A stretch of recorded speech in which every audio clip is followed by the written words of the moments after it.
Assalamualaikum, selamat datang di Najma Afsin Channel. Di sini kalian bisa menikmati novel-novel yang aku tulis secara gratis. Sebelum kalian lanjut menikmati novel aku, jangan lupa klik tombol like dan juga subscribe biar kalian dapat notifikasi. Nah, komen juga di setiap cerita biar seru dan share ke teman-teman kalian sebanyak-banyaknya ya. Terima kasih, selamat menikmati.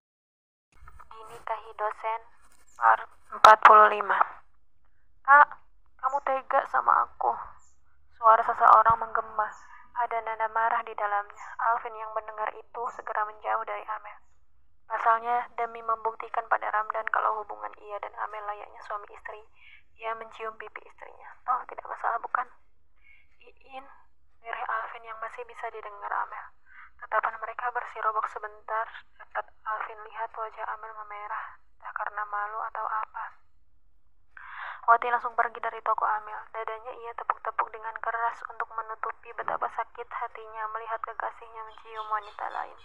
Tak peduli tubuhnya yang menabrak beberapa pejalan kaki lain, ia tetap berlari, entah kemanapun yang penting bisa melupakan kejadian memilukan tadi. Benar saja dugaannya, Alvin pasti memiliki perasaan kepada istrinya. Di tempat yang sama, Haris sudah merapikan gerobaknya. Nasi di dalam termos besar sudah tak bersisa. Dagangannya benar-benar laku keras hari ini, padahal biasanya masih ada sisa setidaknya untuk satu porsi. Ia mendorong gerobaknya dengan pikiran yang terus berkecamuk, memikirkan rumah tangga anaknya yang sedang tidak baik-baik saja. Walau ia sendiri belum melihat secara langsung, tapi ia merasa besannya tidak mungkin berbohong. Iin, teriak Alvin, memanggil nama kekasihnya. Tunggu In, jegat Alvin yang kini sudah bisa meraih tangan wanita itu. Saat dibalikannya tubuh Iin, ternyata wanita itu sudah berlinang air mata. In, tadi yang kamu lihat gak seperti yang kamu pikirin, jelas Alvin. Tiba-tiba saja ia merasa menyesal mengapa melakukan hal tadi dengan Amel. Bohong, jelas-jelas kamu nyium dia kak. Gak usah nyari dalil, gak usah jelasin apapun. Kamu udah janji gak bakalan cinta sama Amel. Tapi apa yang aku lihat tadi? Wati berkata dengan mata yang berkaca-kaca. Itu tadi kesalahan, ucap Alvin. Bukan, aku yakin kalian masing-masing saling menginginkan. Aku sudah duga ini dari awal. Pasti bakal seperti ini pokoknya. Kalian harus segera bisa mengakhirinya sebelum aku yang bergerak melakukannya, teriak Wati dengan mata yang memerah. Jangan In, jangan gegabah. Ini gak semudah yang kamu bayangkan. Belum waktunya, jelas Alvin sambil memegang bahu Wati. Aku lelah terus jadi kekasih simpanan kamu. Padahal aku kekasih asli kamu. Sedangkan Amel, dia hanyalah orang lain yang tiba-tiba menyusup di hubungan kita. Wati menjalankan tangan di depan dada. Ia membuang wajah ke arah lain. In, sabar dulu ya. Tinggal beberapa hari. Alvin masih berusaha menenangkan Wati yang tengah berapi-api. Jika wanita itu nekat, ia takut malah akan berbahaya. Sabar kamu bilang. Gak bisa aku. Aku harus menemui bapaknya Amel. Terus memberitahu ayahmu kalau hubungan kalian itu palsu. Tanpa mereka sadari, seseorang menatap mereka dari kejauhan dengan kepala yang semakin berdenyut nyeri. Tidak menyangka jika orang yang ia percayai ternyata tidak lebih dari seseorang yang hanya manis di depan, namun ternyata berani menyakiti seorang wanita yang ia sayangi. Maksud kamu apa, Nak? Kamu akan menceraikan anakku dalam beberapa hari? Tanya Haris saat ia sudah berhasil mendekati dua orang berbeda jenis kelamin yang saling bertatapan. Mendengar suara di belakangnya, Alvin menoleh, mendapati mertuanya menatap dengan raut kecewa. Bapak, lirih Alvin. Rasanya hendak kabur saja begitu dipergoki oleh bapak mertuanya.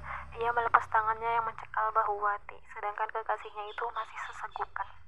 Nah, kebetulan hari ini memang takdir baik berpihak padaku, ucap Wati. Dengan menyeka air matanya, Alvin menoleh. Ia mengerti maksud kekasihnya itu. Kamu belum menjawab pertanyaanku, Nak, ucap Haris, membuat Alvin bingung harus menjawab seperti apa. Jika ia menyangkal pun sepertinya tidak bisa. Maafkan aku, Pak, aku gak bermaksud. Belum selesai Alvin bicara, Haris segera menyela. Sudah aku katakan padamu, Nak, sedari awal. Kalau kamu gak minat sama anakku, gak usah kamu nikahi. Balas budi gak harus dengan menikahi anakku, Jelas Haris terdengar begitu menyayat hati, lirih dan sedih. Kepercayaannya hancur begitu saja, begitu mengetahui fakta jika menantunya benar-benar memiliki kekasih. Dan hal itu pasti sangat-sangat menyakiti hati putrinya. Alvin segera mencium telapak tangan Haris, matanya berkaca. Bapak, maafkan aku. Bukan aku mau menyakiti Amel. Ini memang salahku sedari awal. Ceraikan anakku. Itu adalah cara agar aku memaafkanmu, nak. Aku nggak perlu balas budi apapun darimu, karena aku menolongmu waktu itu ikhlas, tidak menginginkan balas. Pria tua dengan hati lapang itu ternyata bisa begitu dingin ketika jelas-jelas orang yang ia percayai berkhianat, bahkan menyakiti hati putri kesayangannya. Ia tidak bisa membayangkan betapa anaknya mungkin sering menumpahkan air mata karena suaminya ternyata memiliki wanita lain di sisinya. Sebagai pria yang setia kepada istri walau telah meninggal, Haris tidak terima dengan pria model Alvin yang cenderung mengikuti nafsu cinta. Seharusnya menantunya itu sudah bisa melupakan kekasihnya karena ada Amel. Bagus, Pak. Perkenalkan, ujar Wati tiba-tiba. Ia maju beberapa langkah, menatap Haris dengan wajah menyeringai. Saya Iin, wanita yang kemarin berkunjung ke rumah Bapak. Saya kekasih asli Kak Alvin. Jauh sebelum Alvin dan Amel bertemu. Jadi anak Bapak itu cuma menghalangi hubungan saya dengan Alvin. Baguslah jika mereka cerai. Dengan begitu, gak ada yang tertipu lagi. Bukannya Bapak merasa tertipu? Tanya Wati setelah menjelaskan panjang lebar. Haris menghela nafas panjang. Ia mengusap dada, menggelengkan kepala tidak percaya. Bapak akan tunggu kamu untuk ceraikan Amel, ucap Haris kepada Alvin tanpa menggubris perkataan dari seorang wanita yang tampaknya seumuran dengan putrinya itu. Bapak tunggu, cegat Alvin. Namun Haris justru mengabaikan. Ia terlewat kecewa dengan menantunya. Yang ada di pikirannya saat ini adalah menghubungi anaknya sendiri. Amel memutuskan untuk pulang begitu Alvin tidak kunjung kembali. Saat ia hendak memesan gokar, teleponnya berdering. Nama sang bapak terukir di layar persegi 4 miliknya. Waalaikumsalam, Pak. Tumben mau maghrib nelpon, ucap Amel dengan wajah ceria. Pulang dulu, nak. Ada yang mau Bapak bicarain sama kamu, sahut Haris dari seberang telepon. Amel mengernyitkan dahi, tapi ia tetap mengangguk. Iya, nanti ya habis isya aku ke rumah, balas Amel. Sekarang, nak, ucap Haris lagi, membuat Amel bingung dengan sikap bapaknya. Karena tidak seperti biasanya, tapi ia tetap mengiyakan. Iya, Pak, Amel juga lagi di toko, nanti langsung pulang ke rumah ya, mau izin dulu sama Mas Alvin. Sesampainya di rumah, Amel langsung disambut oleh Rafa yang wajahnya sudah datar sejak menyambutnya di pelataran. Entah mengapa anak itu belakangan kurang ramah padanya, atau gara-gara kejadian tempo lalu di mana remaja itu mengetahui jika Alvin selingkuh. Namun justru ia menutup-nutupinya. Hai adik, gimana kabarmu? Tanya Amel. Hendak mengelus rambut adik laki-lakinya. Rafa menepis lengannya cepat. Gak usah lebay, aku sehat dan baik. Tapi aku gak bisa bohong lama buat nutupin kebusukan suami kamu, ucap Rafa dengan nada yang kurang bersahabat. Amel mengernyitkan alis. Hei, maksudmu apa anak kecil? Tanya Amel bercanda. Suamiku gak busuk ya, kamu aja yang gak tahu dia, bela Amel. Namun Rafa malah terkekeh geli. Lebih memilih beranjak dan menangkap kelinci milik Amel yang berkeliaran di halaman. Lalu memasukkannya ke dalam kandang, sedangkan Amel langsung masuk ke dalam rumah. Bapak, tumben nyuruh aku pulang, ucap Amel dengan nada yang manja. Tangannya melingkar di leher sang bapak yang tengah duduk di kursi sambil menonton televisi. Haris menghela nafas. Ia mengusap lengan putrinya dengan sayang. Di balik suaminya yang selingkuh, mengapa anaknya justru terlihat baik-baik saja? Mengetahui hal itu hatinya sakit. Ternyata sebegitu kuatnya sang putri menutupi kesakitan hatinya sendiri. Gimana kabarmu, nak? Tanya Haris dengan senyum tipis. Amel mencium pipi kiri bapaknya, lalu bergerak ke samping. Ingin ikut duduk, namun Haris menahannya. Sehat kok? Ih, aku mau duduk, Pak, gerutu Amel. Kamu mandi dulu, terus sholat, habis itu kita ngobrol, ucap Haris akhirnya. Walau sambil berjejak, Amel tetap mengiyakan. Ia sebenarnya penasaran tentang apa yang akan dibicarakan bapaknya itu. Usai sholat maghrib, Amel langsung menyediakan 2 gelas teh dan setoples cemilan. Bapak dan anak itu kini duduk di halaman. Kamu bahagia nikah sama Alvin? Tanya Haris. Begitu dirinya sudah menyeruput teh buatan Amel dan mengomentarinya dengan kata enak. Ditanya seperti itu, Amel tersenyum teduh, seolah ia melupakan betapa menderitanya harus menjalani pernikahan sementara dengan pria bernama Alvin. Namun entah mengapa rasa sakit itu sekarang mulai sirna, bergantian dengan rasa yang ia sendiri tidak memahaminya. Bahagia banget. Bapak nggak usah khawatirin apa-apa. Mas Alvin itu pria yang baik. Aku bahagia terus di sisinya. Balas Amel penuh kebohongan sebenarnya. Berusaha mengukir senyum setulus mungkin. Menjaga gestur tubuh tetap tenang dan kesannya jujur.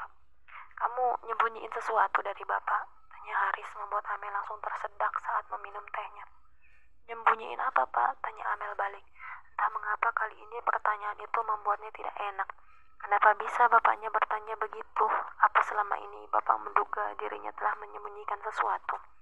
Atau Amel ingat perkataan Rafa tadi sebelum maghrib, bahwa anak itu tidak tahan untuk lama-lama berbohong. Jangan-jangan Rafa sudah membocorkan semuanya pada bapak. Jangan sembunyikan hal yang penting, nak. Apalagi itu akan berakibat pada kebahagiaanmu. Jangan pernah memuaskan orang lain dengan cara kamu yang menderita. Ucap Haris, ia menggapai telapak tangan anaknya, mengelusnya lembut. Kenapa bapak jadi begini? Aku gak ngerti deh, komentar Amel. Ia menatap punggung tangannya yang dilus lembut. Bapak minta kamu bercerai dengan Alvin. Seketika tubuh Amel lemas, matanya melebar. Pikirannya tiba-tiba berkecamuk, menduga-duga apakah selama ini bapaknya tahu bagaimana pernikahan yang ia jalani bersama Alvin. Maksud bapak? Tanya Amel pura-pura polos. Haris berdiri. Ia tidak kuat untuk melihat kepura-puraan putri semata wayangnya. Jangan bohongi diri sendiri, nak. Dan jangan mau untuk dimanfaatkan oleh pria yang jelas-jelas hanya bisa menyakiti kamu. Bapak tidak akan bahagia selamanya jika begitu. Bapak, maksud bapak apa sih? Tanya Amel lembut. Ia ikut berdiri memegang lengan bapaknya. Bapak gak percaya dengan suami kamu yang selingkuh. Kenapa kamu masih menutup-nutupinya? Tanya Haris tanpa menatap ke arahnya. Bagaimana bapak tahu? Tanya Amel terbata. Hatinya sakit begitu mendengar nada bicara bapaknya yang begitu datar. Sudahlah, gak penting bapak tahu dari mana. Yang jelas, hentikan pernikahan haram kalian. Suara Haris sedikit meninggi membuat Amel menunduk dengan lelehan air mata. Maafkan Amel, Pak, lirih Amel. Bapak gak nyangka kalian bisa berbuat seperti ini. Memainkan pernikahan yang sakral. Dan apa itu? Pernikahan sementara. Pura-pura, tanya Haris dengan suara bergetar. Ia kembali teringat perkataan Hesti tadi siang bahwa sang anak hanya menikah untuk menyenangkan dirinya. Dan hal itu menambah betapa bodoh dirinya, tidak menyadari sang anak harus menderita karena ia sempat mendesak Amel itu menikah. Bapak, Amel gak bermaksud untuk menyakiti siapapun. Amel hanya ingin bapak bahagia. Tapi bukan seperti ini caranya, teriak Haris. Pria yang biasa lembut itu menaikkan beberapa oktav nada bicaranya. Ia murka pada dirinya sendiri yang malah membuat sang anak banyak menderita. Ia hanya tidak tahu kapan anaknya menangis atau justru disakiti oleh mertuanya sendiri. Terlihat dari tatapan Hesti yang begitu membenci Amel saat menceritakan ketidaksopanan Amel saat di rumahnya. Bapak, aku mohon, jangan paksa aku cerai sama Mas Alvin. Kamu mencintai pria itu, anakku? Tanya Haris tak percaya. Amel yang hanya diam membuat dada Haris rasanya semakin sesak. Jadi benar, kamu mencintai pria selingkuh itu? Tanyanya ulang. Amel menggeleng pelan. Ia sendiri tidak memahami hatinya. Apakah benar ia ternyata sudah jatuh cinta dengan suaminya sendiri? Bapak, biarkan kami klarifikasi dulu dengan keluarga besar.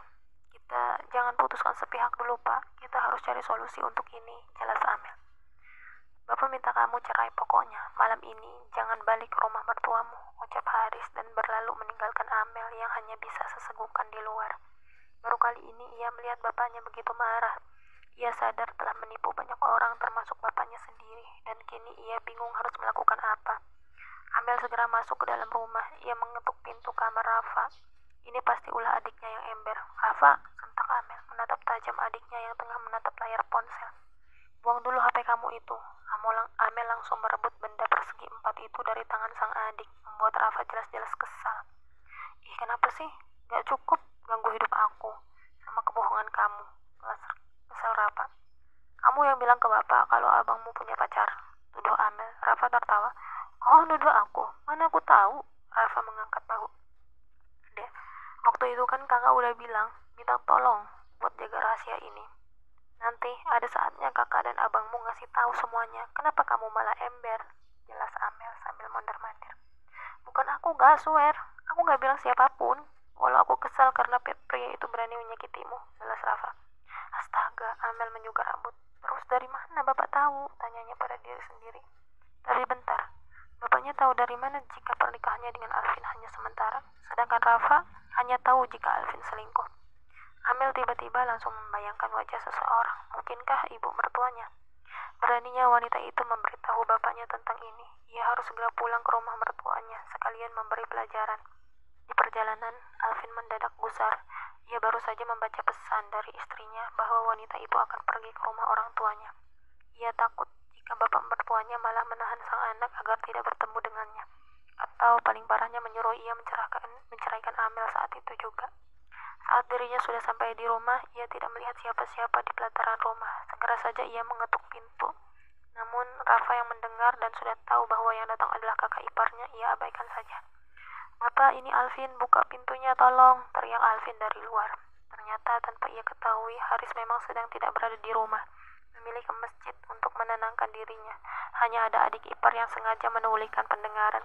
Bapak, aku mohon, aku akan jelaskan semuanya, teriak Alvin tidak menyerah menggedor-gedor pintu. Rafa yang kesal akhirnya turun dari kasur. Ia mengintip lagi keluar, ternyata kakak iparnya masih di sana, memohon-mohon seperti orang yang meminta belas kasihan. Untuk seorang dosen, gak sopan kayaknya gedor-gedor pintu rumah orang, sindir Rafa begitu ia sudah membukakan pintu. Rafa, abang mau bicara sama bapak. Mana bapak? Tanya Alvin sembari mendekat ke arah Rafa. Rafa menyilangkan tangan di depan dada. Bapak nggak ada, balasnya singkat. Kakakmu di sini juga, mana dia? Tanya Alvin. Amel juga nggak ada. Dia udah pergi setelah membuat bapak sakit kepala. Dia udah pergi, ulangnya. Iya, udahlah. Kalau nggak ada yang penting, mending kamu pulang aja, usir Rafa dengan nada datar. Tangannya sudah hendak menutup pintu, namun Alvin menahannya. Rafa, maafin abang ya, lirih Alvin. Karena ia merasa bersalah akan sikap Rafa yang berubah dingin. Tentu karena kesalahan sendiri. Untuk apa? Pria selingkuh dimaafkan. Kamu itu cuma bisa nyakitin kakakku doang. Rafa menutup pintu dengan keras setelah mengatakan itu, membuat Alvin menghela nafas berat. Satu keluarga Amel sudah tidak respek kepadanya. Lalu bagaimana ia bisa mempertahankan pernikahannya dengan Amel? Dan mengapa hati kecilnya mengatakan bahwa ia merasa berat jika harus berpisah dengan Amel. Saat sore tadi ia mencium Amel hanya untuk memastikan bahwa dirinya benar-benar telah mencintai wanita itu, dan sepertinya dugaannya tidak salah. Ia tidak rela jika harus bercerai dengan Amel. Ini memang